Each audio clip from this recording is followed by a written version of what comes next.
Hey there, let's talk fermented kraut or fermented vegetables.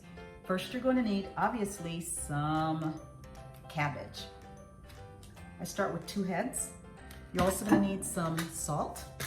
And if you don't have a crock like this, you can also use a quart-size mason jar as well as a 4-ounce one, and I'll show you how to use that later. You're also going to want, if you don't feel like shredding the cabbage by hand, a food processor to do that. It makes it a lot easier. And then a bowl where you're going to pound the cabbage and release the juices. So that's what we're going to start with. First, we're going to go ahead and wash the cabbage up, and you're going to cut off any dark spots that you might see. Like that, you know, just cut them off. And I had already started the process. So you're gonna take some pretty outer leaves and you're gonna save them for later. Save about 5 or so of the pretty outer leaves, and you're gonna wash those as well.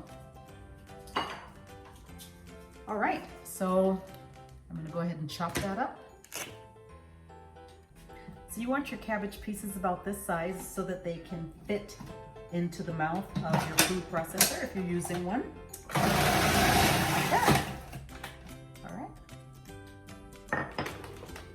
As you can see, 2 heads of cabbage fills this entire container. So what I do now is put them in another bowl or a container or a pot or anything, something that I'm going to be able to pound without the container breaking. I know that this one won't break. This is pretty heavy duty.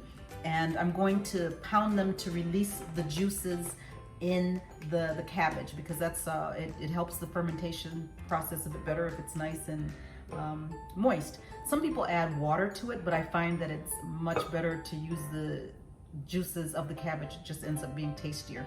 So that's what I'm gonna do. Go ahead and put that in here.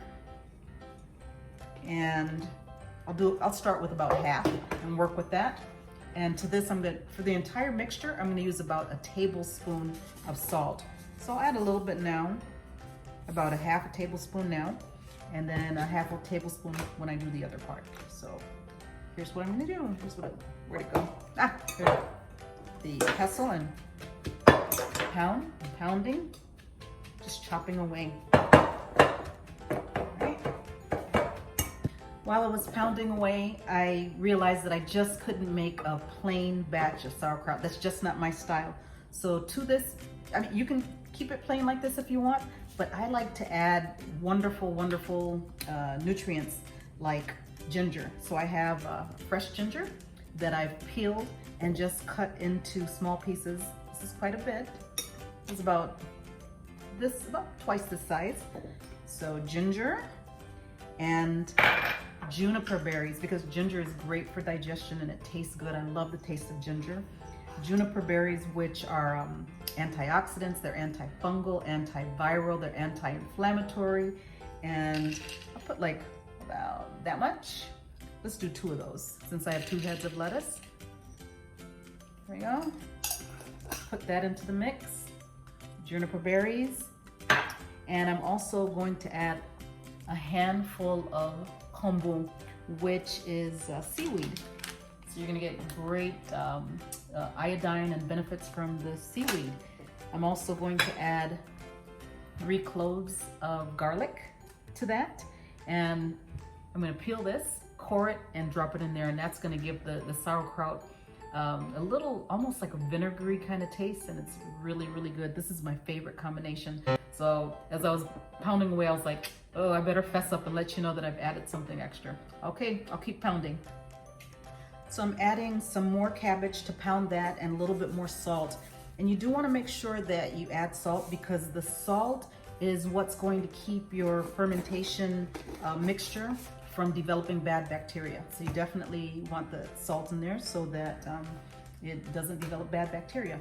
Some people use it without it and they're successful. I just don't want to play around with that and take the chances. Plus, I like the taste of salt, and I think that it has lots of benefits. All right, so I've been pounding away, and now I can see the juices. I'm gonna get a little close. Let me come this side, get a little closer. And you see I don't know if you can see there, but you can see that the juices are being released. You see? Yeah. So that's what your aiming for when you're pounding away, you want some of these juices to come to the surface. And some people don't do this process, but I like mine softer. I don't like my sauerkraut very crispy. And this is very flavorful, so you'll see. All right. Now you take your pounded mixture and you're going to fill either your crock with it or your quart mason jar. With 2 heads, you can probably do 2 of these. So because I have a crock, I'm not going to do this, but if I did, I would fill this to about here, and I would take one of the leaves that we saved from earlier, put it on the top, and then I would smash this down on top. And what that does is we're trying to get rid of any air bubbles. Smash it down and cover it. We're trying to get rid of any air bubbles because within the air, bacteria can grow. We're trying to create an anaerobic situation here. So I'll show you how that's done. First of all, I will start by putting all of my cabbage into my crock.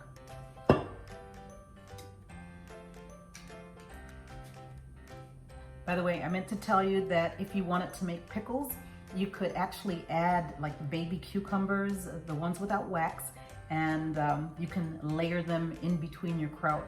I like to either slice them lengthwise or in circles, and I put one layer of the kraut and then I put this in between. I'm not going to use them this time because they're not as fresh as I would like. I only use really fresh ingredients in my kraut. So these I'll go ahead and just eat them plain, but I'm not going to put them in a pot to ferment. But that's another great addition to this crock pot. All right, so the crock pot comes with these heavy stones, and the stones help to push the air out of the mixture and helps it to stay in place. But before we do that, if we were just going to put these stones on top of the mixture that we have now, the kraut would come through and it would kind of defeat the whole purpose. You'd get air in there. So what we're going to do is with those leaves that we saved earlier and washed, we're going to put them on top of this mixture and cover it up. It doesn't have to be perfect. It's not gonna be perfect actually. Like maybe a few pieces, but just layer it down and provide a covering. I'm going to put the stone in. Once the stones are in there, you'll see, I'm now going to press down on them as hard as I can until they are submerged underwater. If by chance you push and enough water is not there to submerge them, what you're going to do is take about a cup or so of clean water, and this is going to be combined with your kraut, so you definitely want to make sure that it's drinking water. You put a little bit of salt, about a half of a teaspoon of salt, and you're going to pour it on top of the stones to make sure that it's submerged, because for this process you do want the stones to be submerged. So I'm going to start pushing and I'll show you what happens. So I've pushed on the stones and a lot of the liquid came to the top, but not quite as much as I'd like. So I'm actually going to add about 4 ounces of water with a little bit of salt, maybe 1/8 of a teaspoon, of a 1/4 of a teaspoon, and I'm going to add it to this. I'll show you what it looks like. I don't want to pick it up, so I'm going to bring my phone camera over here. And you see? Okay. All right, so I've added the water to make sure that the stones are covered, and I take the lid, cover it, and with this type of crock, you add water around the rim, and what that does is it creates a seal so that no air can get in, because for the fermentation process, we want no air, no oxygen. This water doesn't have to be drinking water because it does not come into contact with the sauerkraut. This is just outside to create that seal. Over the next 21 to 30 days, I found that the way I like my kraut, I usually go 21 days. Sometimes the recipe says after 7 days you can take it out and taste it. I already know that it's going to be too crunchy for me, And I find that the longer I wait, the tastier it gets. It gets a little softer. And if I wait over 30 days, it's a little too soft and mushy for me. So I found that, about 21 days is perfect. So during those 21 days, that's when this water starts evaporating. You're gonna wanna make sure you just keep on filling it up to make sure that the seal is not broken, because if the seal is broken, oxygen can get in there as well as bacteria, and it can destroy your sauerkraut. But after a couple of days, you're gonna start hearing it bubble and gurgle, and you know that the fermentation process is taking place. So I'll see you again in 21 days. Bye. All right, so our cabbage, apple, juniper berries, ginger, garlic, and Kombu seaweed with some salt have been fermenting in the crock for 25 days now. I usually take it out between 21 to 30 days. I have some time today to do this, so I said, let me go ahead and see what it looks like. Clean hands, clean containers. I have some mason jars that I've washed, as well as a funnel to put the sauerkraut into. Remember the blocks that we put on the top? Let's see, okay. Let's see what it looks like. Some people save this part. It's like a pickled cabbage. You can eat this, or you can throw it away. I don't like throwing anything away, so I'll set it to the side and we'll probably munch on that. So let me show you what we've got. You've got your crock, and there's your sauerkraut. Mix it up. I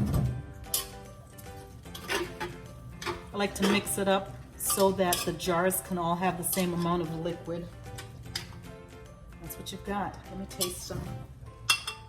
If it comes out too early, it's too crunchy for me. That's really, really good. All right, so I take my clean container and just fill it up. See all the ingredients there.